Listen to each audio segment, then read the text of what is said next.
What if I told you Jesus came to abolish religion? What if I told you voting Republican really wasn't his mission? What if I told you Republican doesn't automatically mean Christian, and just because you call some people blind doesn't automatically give you vision? I mean, if religion is so great, why has it started so many wars? Why does it build huge churches but fails to feed the poor? Tell single moms God doesn't love them if they've ever had a divorce, but in the Old Testament, God actually calls religious people whores.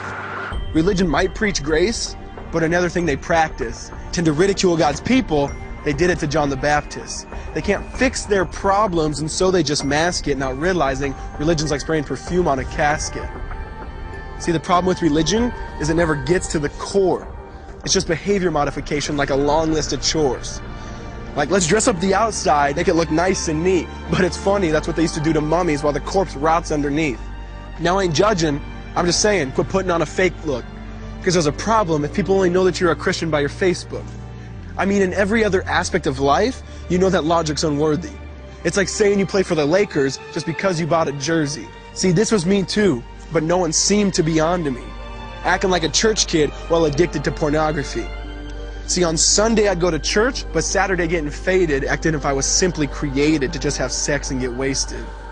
See, I spent my whole life building this facade of neatness, but now that I know Jesus, I boast in my weakness. Because if grace is water, then the church should be an ocean. It's not a museum for good people, it's a hospital for the broken. Which means I don't have to hide my failure, I don't have to hide my sin. Because it doesn't depend on me, it depends on Him. See, because when I was God's enemy, and certainly not a fan, He looked down and said, I want that man. Which is why Jesus hated religion, and for it He called them fools. Don't you see so much better than just following some rules? Now let me clarify.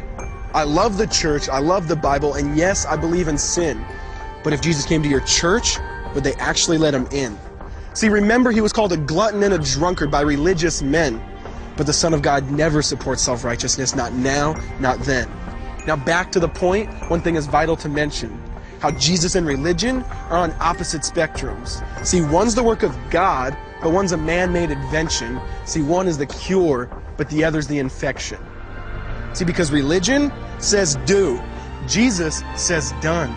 Religion says slave, Jesus says son. Religion puts you in bondage, while Jesus sets you free. Religion makes you blind, but Jesus makes you see. And that's why religion and Jesus are two different clans. Religion is man searching for God. Christianity is God searching for man.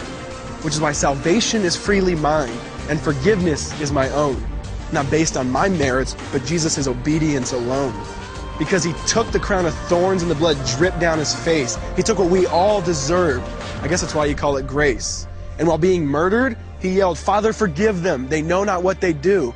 Because when He was dangling on that cross, He was thinking of you. And He absorbed all your sin, and He buried it in the tomb, which is why I'm kneeling at the cross saying, come on, there's room.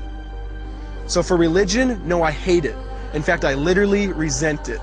Because when Jesus said, it is finished, I believe He meant it.